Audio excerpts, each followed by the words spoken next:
أعوذ بالله من الشيطان الرجيم. بسم الله الرحمن الرحيم. وإذا مس الناس ضر دعوا ربهم منيبين إليه ثم إذا أذاقهم منه رحمة إذا فريق منهم بربهم يشركون ليكفروا بما آتيناهم فتمتعوا فسوف تعلمون أم أنزلنا عليهم سلطانا فهو يتكلم بما كانوا به يشركون وإذا أذقنا الناس رحمة وفرحوا بها وإن تصبهم سيئة بما قدمت أيديهم إذا هم يقنطون أولم يروا أن الله يبسط الرزق لمن يشاء ويقدر إن في ذلك لآيات لقوم يؤمنون فآت ذا القربى حقه والمسكين وابن السبيل ذلك خير للذين يريدون وجه الله وأولئك هم المفلحون وما آتيتم من ربا ليربو في أموال الناس فلا يربو عند الله وما آتيتم من زكاة تريدون وجه الله فأولئك هم المضاعفون الله الذي خلقكم ثم رزقكم ثم يميتكم ثم يحييكم هل من شركائكم من يفعل من ذلكم من شيء سبحانه وتعالى عما يشركون ظهر الفساد في البر والبحر بما كسبت أيدي الناس ليذيقهم بعض الذي عملوا لعلهم يرجعون. لوگوں کو جب کبھی کوئی مصیبت پہنچتی ہے تو اپنے رب کی طرف پوری طرح رجوع ہو کر دعائیں کرتے ہیں. پھر جب وہ اپنی طرف سے رحمت کا ذائقہ چکھاتا ہے تو ان میں سے ایک جماعت اپنے رب کے ساتھ شرک کرنے لگتی ہے تاکہ وہ اس چیز کی ناشکری کریں جو ہم نے دی ہے. اچھا تم فائدہ اٹھا لو، ابھی تمہیں معلوم ہو جائے گا. کیا ہم نے ان پر کوئی دلیل نازل کی ہے جو اسے بیان کرتی ہے جسے اللہ کے ساتھ شریک کر رہے ہیں؟ اور جب ہم لوگوں کو رحمت کا مزہ چکھاتے ہیں تو وہ خوب خوش ہو جاتے ہیں، اور اگر انہیں ان کے ہاتھوں کے کرتوت کی وجہ سے کوئی برائی پہنچے تو ایک دم وہ محض نا امید ہو جاتے ہیں. کیا انہوں نے نہیں دیکھا کہ اللہ تعالیٰ جسے چاہے کشادہ روزی دیتا ہے اور جسے چاہے تنگ؟ اس میں بھی لوگوں کے لیے جو ایمان لاتے ہیں نشانیاں ہیں. پس قرابت دار کو، مسکین کو، مسافر کو، ہر ایک کو اس کا حق دیجیے. یہ ان کے لیے بہت بہتر ہے جو اللہ تعالیٰ کا منہ دیکھنا چاہتے ہوں. ایسے لوگ نجات پانے والے ہیں. تم جو سود دیتے ہو لوگوں کے مال میں بڑھتا رہے، وہ اللہ تعالیٰ کیا نہیں بڑھتا. اور جو کچھ صدقہ زکوٰۃ تم اللہ تعالیٰ کا منہ دیکھنے اور خوشنودی کے لیے دو تو ایسے لوگ ہی ہیں اپنا دو چند کرانے والے. اللہ تعالیٰ وہ ہے جس نے تمہیں پیدا کیا، پھر روزی دی، پھر تمہیں موت دے گا، پھر زندہ کرے گا. بتاؤ تمہارے شریکوں میں سے کوئی بھی ایسا ہے جو ان میں سے کچھ بھی کر سکتا ہو؟ اللہ تعالیٰ کے لیے پاکی اور برتری ہے ہر اس شریک سے جو لوگ یہ مقرر کرتے ہیں. خشکی اور تری میں لوگوں کی بدعمالیوں کے باعث فساد پھیل گیا، اس لیے کہ انہیں ان کے بعض کرتوتوں کا پھل اللہ تعالیٰ چکھا دے. بہت ممکن ہے کہ وہ باز آ جائے. سورہ روم آیت نمبر 33 سے آیت نمبر 41.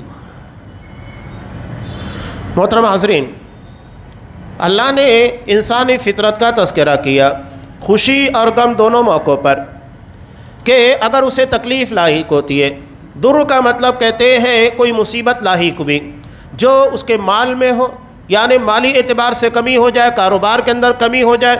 مندہ جسے ہم اپنی زبان کے اندر کہتے ہیں، تو کیا کرتا ہے یا اس کے جسم کے پر کوئی مصیبت لاحق ہو جائے، جیسا کہ بیمار پڑ گیا، خود بیمار پڑا، اس کا کوئی قریبی رشتہ دار بیمار پڑ گیا۔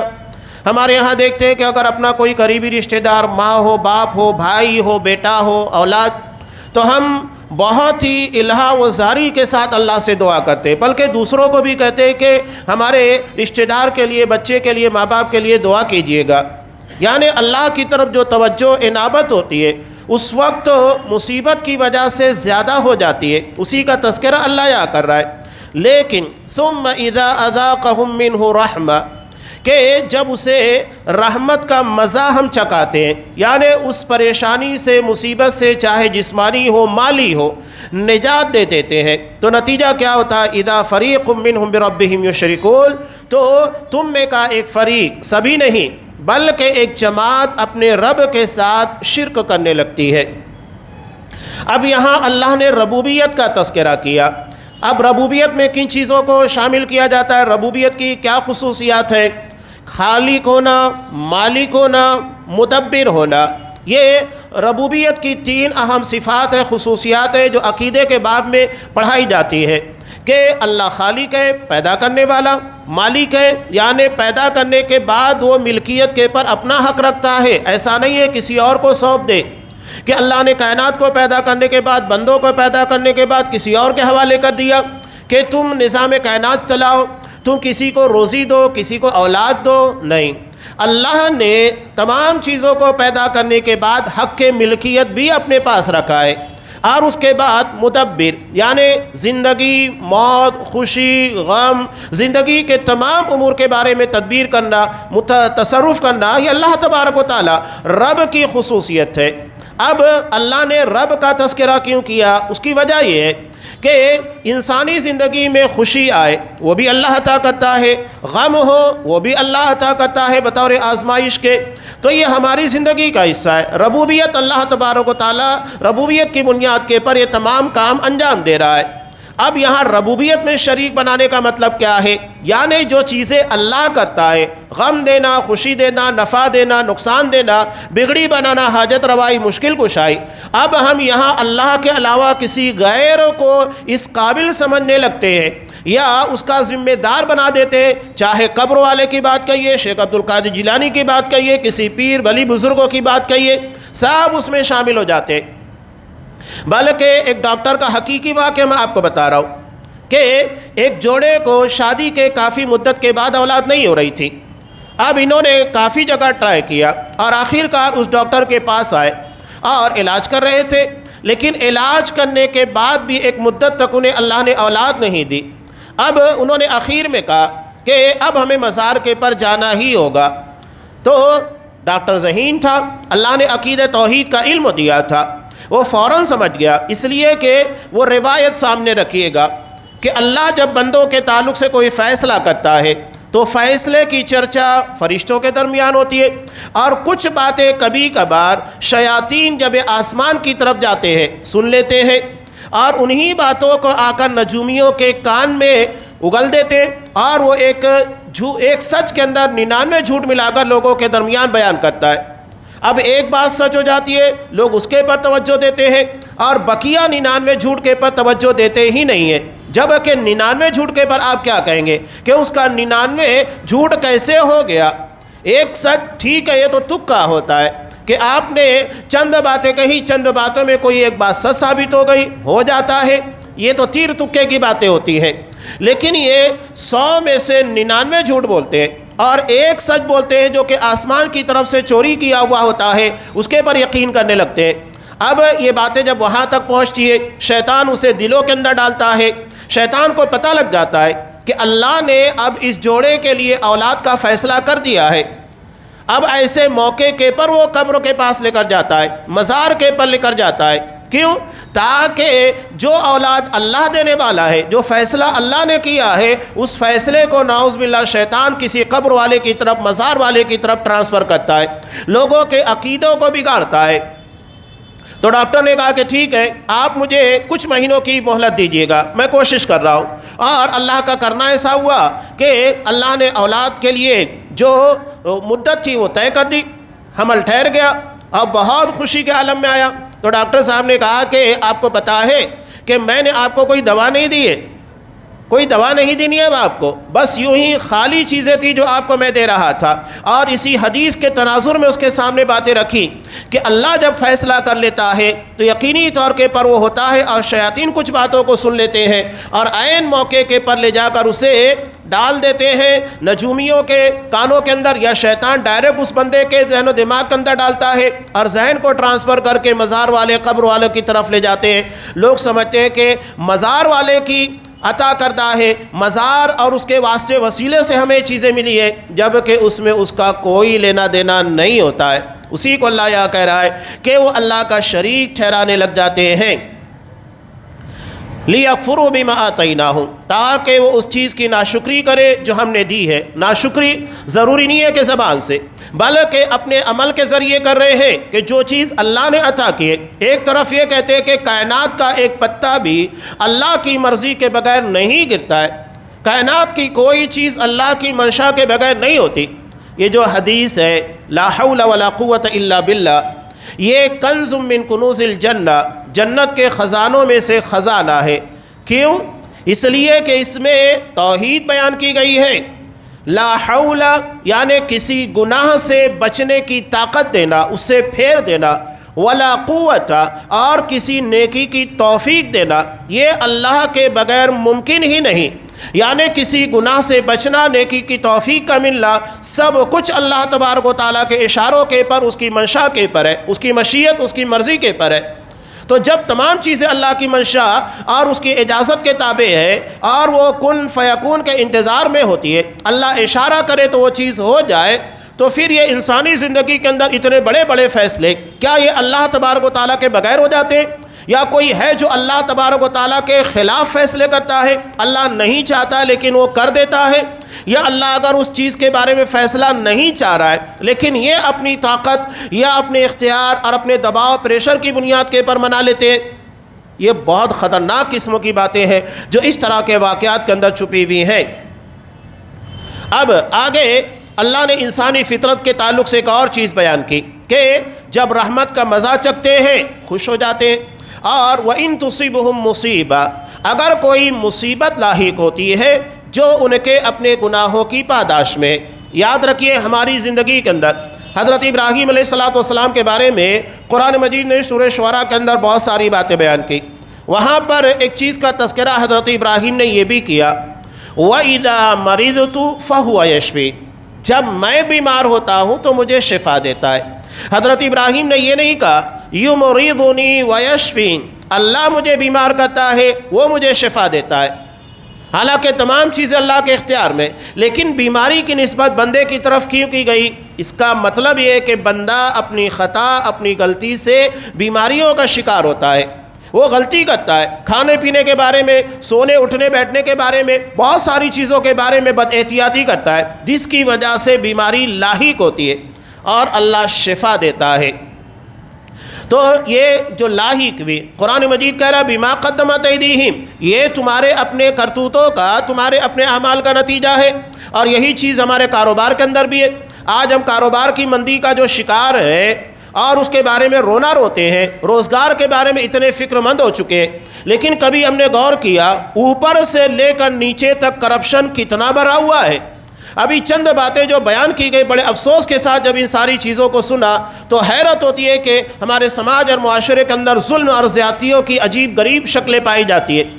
ہمارے یہاں لوگوں نے سائزنگ کارخانوں کے اندر عجیب و غریب رول بنا دیا ہے کہ اگر مزدور 1 منٹ اپنے وقت سے تاخیر سے آتا ہے، اس کا 5 روپیہ 10 روپے پیمنٹ کاٹ لی جائے گی۔ ایک تو پہلے ہی ہفتے بھر کی محنتانہ 2500 3000 بڑی مشکل سے دیا جاتا ہے، آج کے اتنے مہنگائی کے دور میں بھی۔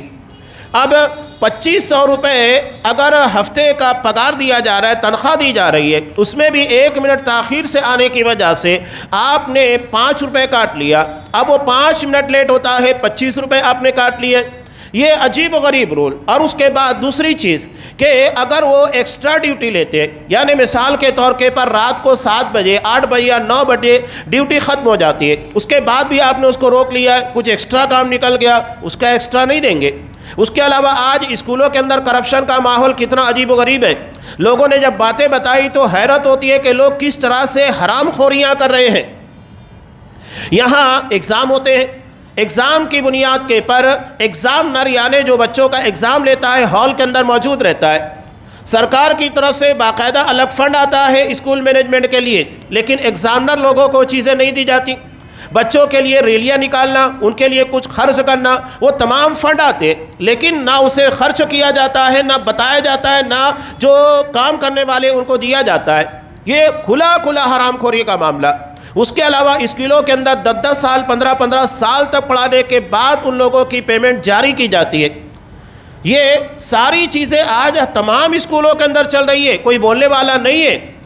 یہ آگے چل کر کچھ باتیں آ رہی ہے، اس ضمن میں بھی یہ چیزیں آنے والی ہے، یعنی امیر اور غریب کے درمیان جو فاصلے ہیں اسے مزید وسیع کیا جا رہا ہے، بڑھایا جا رہا ہے، جبکہ شریعت نے اس طرح کا اصول اور ضابطہ ہم کو دیا نہیں کہ کسی محروم یا کمزور طبقے کے پر مزید ظلم کیا جائے، بلکہ اس فاصلے کو مٹانے کی کوشش کی تاکہ لوگوں کے درمیان ایک تناسب قائم رہے اور غریب اور محروم طبقے کو بھی انہیں محرومی کی بنیاد کے پر کچھ نہ کچھ عطا کیا جائے۔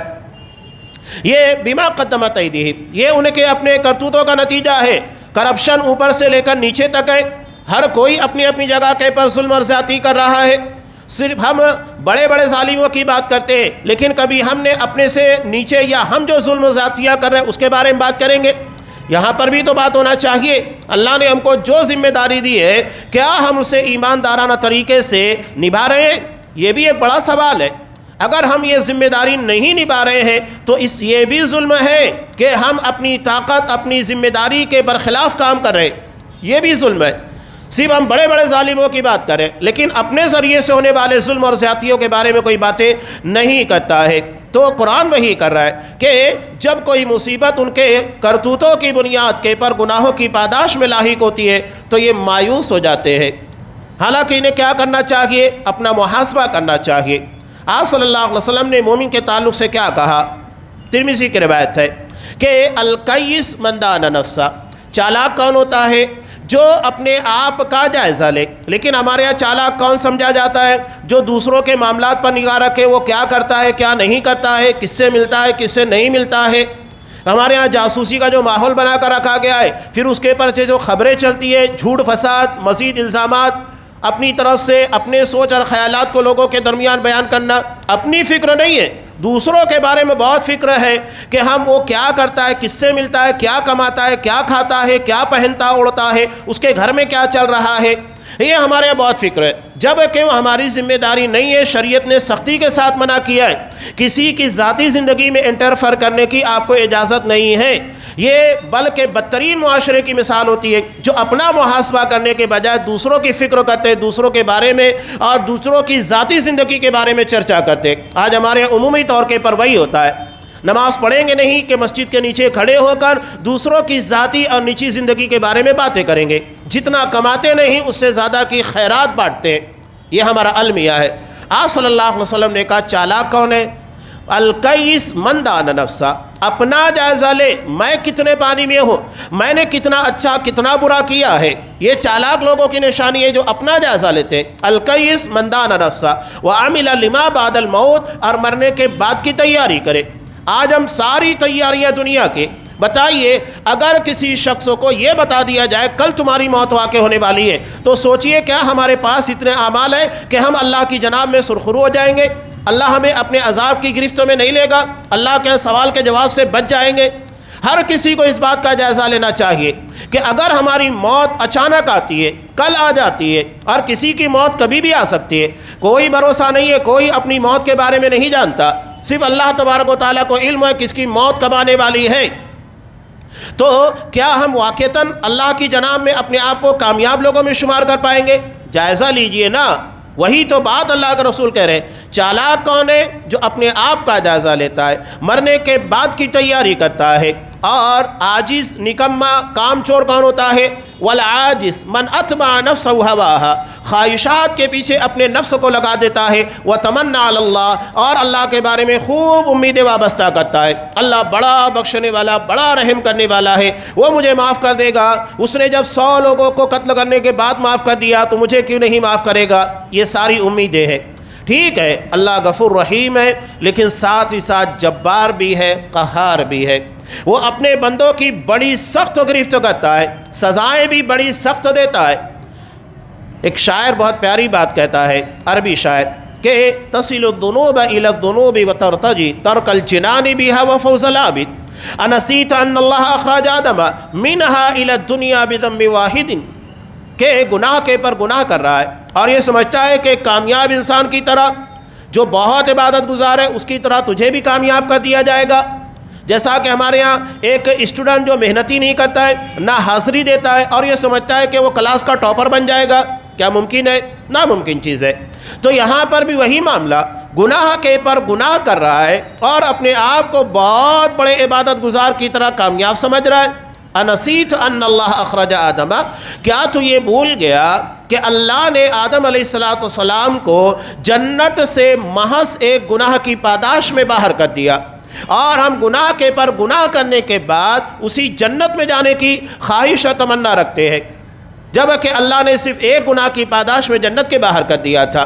تو ہمیں یہ بھی سامنے رکھنا ہے کہ اگر وہ غفور رحیم ہے، بڑا بخشنے والا، بڑا رحم کرنے والا، جبار اور قہار بھی ہے، اور اسی جباریت اور قہاریت کی بنیاد کے پر اس نے قوم نوح کو دنیا کے اندر مٹا دیا، قوم عاد، قوم سمود، قوم لوط، ان تمام قوموں کو مٹا دیا، ایسا ایسا عذاب نازل کیا جو ان کے تصور اور ان کے ذہن و دماغ کے اندر نہیں تھا، اور آج بھی عذاب مختلف شکلوں میں آتے رہتا ہے۔ وہی چیز اللہ یہاں پر بیان کر رہا ہے۔ اب یہاں رزقوں کے جو معاملات ہیں اللہ نے اس کے بارے میں واضح کر دیا، اولم یروا ان اللہ یبسط الرزق لمن یشاء ویقدر، کہ روزی کا بڑھانا یا اسے تنگ کرنا یہ اللہ نے فیصلہ کیا ہے، یہ اللہ کے فیصلے۔ ورنہ اگر صرف محنت کی بنیاد کے پر کسی کو روزی ملنا چاہیے، روزگار ملنا چاہیے، یا اس کے رزقوں میں برکت اضافہ ہونا چاہیے، تو مزدور سے زیادہ محنت کرنے والا کون ہے؟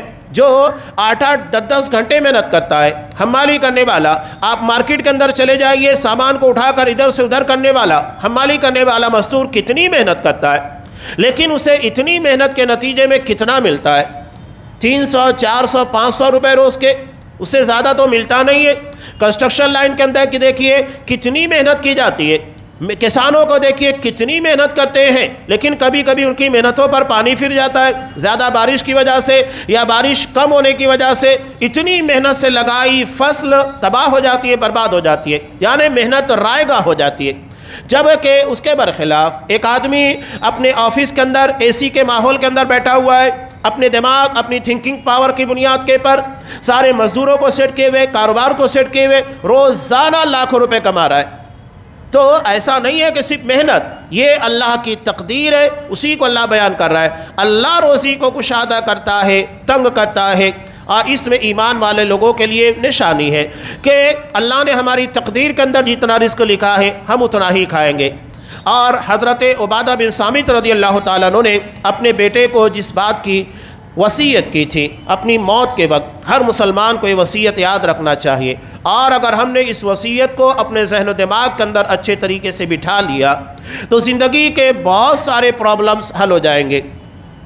انہوں نے اپنے بیٹے سے کہا تھا کہ بیٹے اس بات کو یاد رکھنا، ان ما اصابک لم یکن لیخطئک، جو چیز تمہارے نصیب مقدر میں تھی، تمہیں ملنے والی تھی، وہ کبھی تم سے چوک نہیں سکتی، وہ مل کر رہے گی۔ یعنی اللہ نے ہم کو جتنا رزق دیا ہے، جتنی زندگی دی ہے، جتنی خوشیاں دی ہے، وہ ہم حاصل کیے بغیر نہیں مریں گے۔ اللہ نے ہماری تقدیر کے اندر لکھا ہے ویسا ہی ہوگا۔ اور وَأَنَّ مَا أَخْطَأَكَ لَمْ يَكُنْ لِيُصِيبَكَ، اور جو چیز ہم سے خطا کر گئی، یعنی ہم نے بڑی کوشش کی، ایک بچہ بڑی محنت کرتا ہے کہ میں کلاس میں ٹاپ آ جاؤں یا میرا اتنا پرسنٹیج ہونا چاہیے، ایک کاروباری آدمی کوشش کرتا ہے میرے کاروبار میں اتنا پروفٹ ہونا چاہیے اور ایک سال میں اتنا ٹرن اوور ہونا چاہیے، نہیں کر پاتا ہے۔ تو ان ما اخطاک، جو چیز خطا کر گئی، ہم نے زندگی کے اندر چاہا نہیں ملی، لم یکن لیصیبک، وہ تمہیں ملنے والی نہیں تھی، تمہاری تقدیر کا حصہ نہیں تھی، ختم ہو گئی بات۔ انسان مطمئن ہو جاتا ہے۔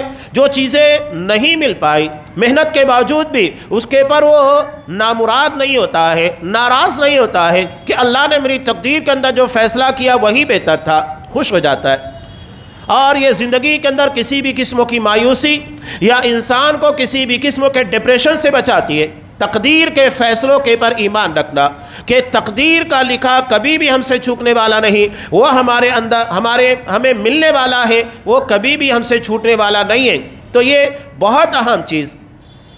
اب یہاں جب تقدیر کے بارے میں اللہ نے کہا کہ اللہ نے کسی کو کشادہ رزق دیا، کسی کو کم، تو قرآن یہ کہہ رہا ہے کہ جو مالدار طبقے، امیر اور غریب کے درمیان دوریاں نہیں ہونا چاہیے، بلکہ اس کے درمیان قربت ہونا چاہیے۔ ورنہ ہوتا یہ کہ ایک غریب آدمی جب دیکھتا ہے مالداروں کو تو اسے لگتا ہے کہ میری اتنی محنت کے باوجود بھی میری زندگی اتنی حسین نہیں، میری زندگی کے اندر اتنی خوشیاں نہیں، اس کے اندر فیلنگ آتی ہے۔ تو اس فیلنگ کو ختم کرنے کے لیے اللہ نے حکم دیا کہ اگر اس کی زندگی میں پرابلمس ہیں، پریشانیاں ہیں، تو مالداروں کی ذمہ داری ہے کہ وہ اپنے مال کے ذریعے اس کمی کو پورا کرے تاکہ امیر اور غریب کے درمیان جو کھائی ہے وہ پٹ جائے۔ اس کے علاوہ ان دونوں کے درمیان نفرت پیدا نہ ہو۔ ایک مالدار جب غریب کے پر اپنا مال خرچ کرے گا، اس کی ضرورت پوری کرے گا، نتیجہ کیا ہوگا؟ اس غریب کو مالدار کے تعلق سے محبت ہوگی کہ یہ میرے مشکل موقع کے پر کام آتا ہے، میری ضرورت پوری کرتا ہے۔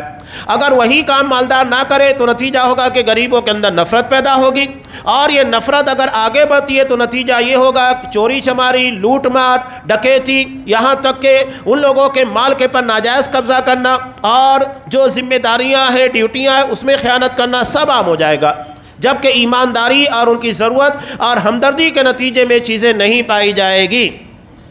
اسی لیے اللہ نے کہا فآت ذی القربى حقا، کہ جو تمہارے قریبی رشتہ دار ہیں انہیں ان کا حق دو۔